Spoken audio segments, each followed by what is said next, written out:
Ketersediaan vaksin menjadi harapan untuk mengakhiri pandemi COVID-19. Pemerintah Indonesia tengah menyiapkan vaksin COVID-19 dengan serangkaian proses yang ketat untuk memastikan keamanannya.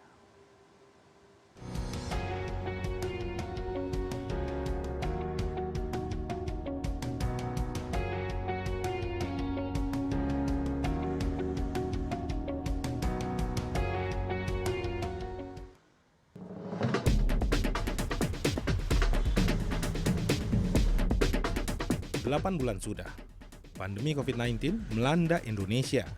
Sejak Maret hingga memasuki pertengahan Oktober 2020, total jumlah pasien yang terkonfirmasi positif COVID-19 mencapai hampir 380.000 orang. Jumlah pasien positif mencapai 3.000 hingga 4.000 kasus setiap hari.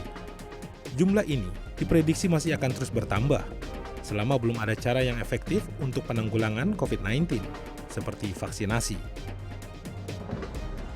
Menurut Kepala Departemen Epidemiologi Fakultas Kesehatan Masyarakat Universitas Indonesia, Triunis Miko Wahyono, vaksin menjadi salah satu cara untuk memutus mata rantai penularan COVID-19.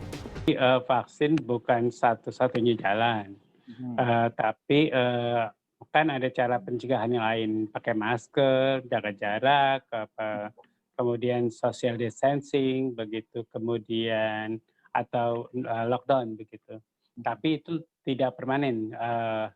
Dengan vaksinasi akan lebih permanen begitu. Jadi bisa nggak pakai masker dalam setahun atau lebih begitu. Bahkan bisa mengeradikasi penyakitnya atau bisa mengeliminasi penyakitnya dengan baik. Kalau vaksin itu terbukti efektif atau efektivitasnya tinggi gitu. Vaksin pasti akan memberikan imunitas kepada orang yang divaksin. Imunitas itu sifatnya individu, ya. Kalau mau memberikan herd immunity atau imunitas populasi, dia harus mencapai cakupan tertentu. Jadi tergantung vaksin efikasinya atau efektivitas vaksinnya. Kalau efektivitas vaksinnya tinggi, mungkin cukup 80% cakupan di masyarakat akan menutupi ke orang yang 20% yang tidak divaksin. Nah, itu yang disebut herd immunity. Triunis menambahkan, vaksinasi harus diberikan kepada sedikitnya 80-90% penduduk Indonesia yang berjumlah 270 juta jiwa. Ini untuk menciptakan herd immunity atau kekebalan komunitas. Di kalangan masyarakat, vaksin juga menjadi buah bibir. Warga menantikan vaksin, tetapi di sisi lain juga mempertanyakan kualitas, keamanan, kelayakan, dan kehalalannya. Tapi kalau menurut saya sih, saya pribadi tidak menentang adanya vaksin, dan kalau misalnya bahan-bahannya apapun gitu, selama itu baik untuk tubuh dan juga tujuannya untuk menyembuhkan penyakit, menurut saya nggak masalah sih. Kami sih sebagai yang dari masyarakat ya itu jelas sangat penting ya vaksin, karena harapannya adanya vaksin itu nanti bisa menormalkan kembali aktivitas masyarakat seperti biasa, bekerja, sekolah seperti biasa, ibadah seperti biasa. Jadi mudah-mudahan sih adanya vaksin nanti benar-benar memulihkan kondisi ekonomi kita sih. Kalau perdebatan ini kan pasti ada ya Mas, tapi kan salah satu yang harus diselesaikan adalah komunikasi dari pemerintah yang ngurusin vaksin itu sendiri. Jadi entah itu haram atau tidak, kualitasnya seperti apa, ya pemerintah harus seterbuka mungkin, dikarenakan pada akhirnya kan vaksin ini akan dipergunakan ataupun disebarkan kepada masyarakat. Jadi masyarakat pun berhak tahu bagaimana prosesnya ini setransparan mungkin. Berdasarkan Kepres nomor 18 tahun 2020 tentang pembentukan Tim Nasional Percepatan Pengembangan Vaksin, pemerintah Indonesia telah mengusahakan pengadaan vaksin yang kini memasuki uji klinis tahap 3. Uji klinis telah dimulai di Bandung, Jawa Barat pada 11 Agustus 2020. 1.620 relawan dari berbagai elemen masyarakat seperti tenaga medis, tenaga laboratorium, karyawan swasta, akademisi, TNI Polri, hingga kepala daerah seperti Gubernur Jawa Barat Ridwan Kamil turut serta dalam uji klinis vaksin. Sejumlah vaksin yang sudah dipesan oleh pemerintah Indonesia merupakan produk Sinovac, Sinopharm, CanSino, G42, dan AstraZeneca. Yang saat ini digunakan oleh pemerintah Indonesia dalam uji klinis adalah bibit vaksin Sinovac asal Tiongkok yang didatangkan pada 19 Juli lalu sebanyak 2.400 vaksin. Bibit vaksin ini kemudian dikembangkan di Indonesia bersama lembaga biomolekuler Eijkman, perguruan tinggi, serta perusahaan BUMN pengembang vaksin Bio Farma dengan pengawasan dari Badan Pengawas Obat dan Makanan. Salah satu relawan yang mengikuti uji klinis vaksin Sinovac di Bandung adalah Nur Hidayat.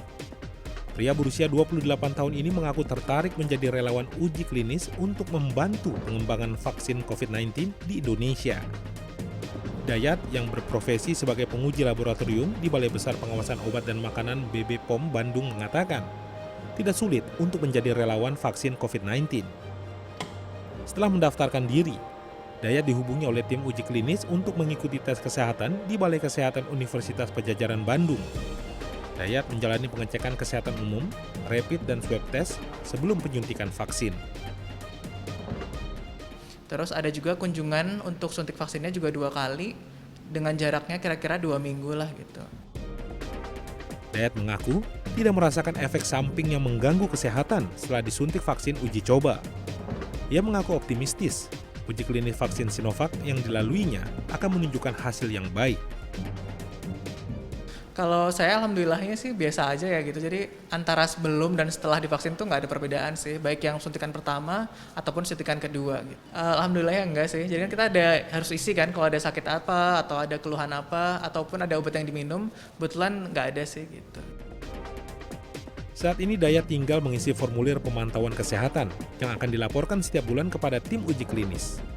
Jika hasil uji klinis tahap akhir menunjukkan hasil baik pada seluruh relawan, maka Bio Farma akan langsung meminta rekomendasi dan izin dari Badan POM untuk memproduksi vaksin dalam jumlah besar.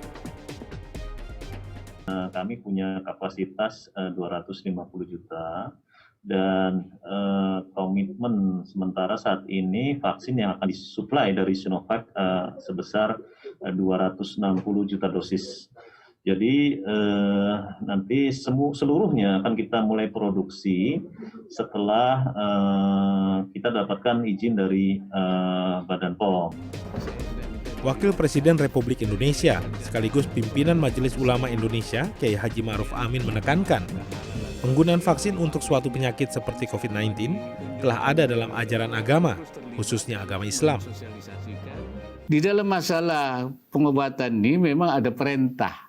Ya, hadisnya panjang, intinya begini, berobatlah kamu karena Allah tidak meletakkan penyakit kecuali ada obatnya. Dan memang artinya kalau soal kehalalan itu, apabila itu halal, itu kan memang tidak menjadi masalah. Tetapi harus ada sertifikatnya oleh lembaga yang memiliki otoritas, dalam hal ini Majelis Ulama. Tetapi andai kata di dalam satu ketika seperti waktu meningitis itu ternyata belum ada yang halal, tetapi kalau tidak ada, tidak digunakan vaksin itu akan menimbulkan kebahayaan, akan menimbulkan penyakit atau juga penyakit yang berkepanjangan, maka bisa digunakan walaupun tidak halal secara darurat, tapi dengan penetapan oleh lembaga bahwa ia ini boleh menggunakan karena keadaannya darurat. Tapi harus ada ketetapan yang dikeluarkan oleh Majelis Ulama Indonesia. Ma'ruf Amin juga menambahkan, saat ini tim dari Majelis Ulama Indonesia telah diberangkatkan ke Tiongkok guna melihat secara langsung proses pembuatan vaksin COVID-19.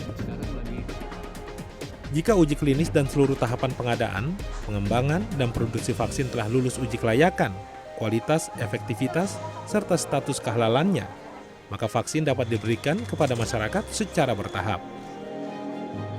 Prinsipnya vaksinasi itu diberikan kepada orang-orang yang sehat dalam rangka untuk melindungi dirinya. Dan tentunya siapa yang diberikan adalah orang-orang yang pasti memiliki risiko tinggi untuk tertular. Maka dari itu harus diberikan vaksin terlebih dahulu. Jadi sebenarnya vaksin ini apabila menimbulkan imunitas yang baik sesuai dengan yang diharapkan melalui uji-uji tersebut, maka otomatis akan memberikan perlindungan kepada masyarakatnya. Satgas Penanganan COVID-19 yang tergabung dalam Komite Penanganan COVID-19 dan Pemulihan Ekonomi Nasional menambahkan, dalam proses vaksinasi yang dilakukan nantinya, masyarakat diimbau untuk tetap menjaga protokol kesehatan 3M, seperti menggunakan masker, mencuci tangan, serta menjaga jarak. Sejumlah pihak seperti epidemiolog menilai vaksinasi sangat penting untuk dilakukan. Mereka memprediksi jika vaksin COVID-19 bisa digunakan secara optimal di semua lapisan masyarakat, pada 2022 Indonesia sudah bisa kembali merasakan kenormalan yang sesungguhnya, seperti saat sebelum terjadinya pandemi COVID-19 dan turut serta memulihkan kembali perekonomian.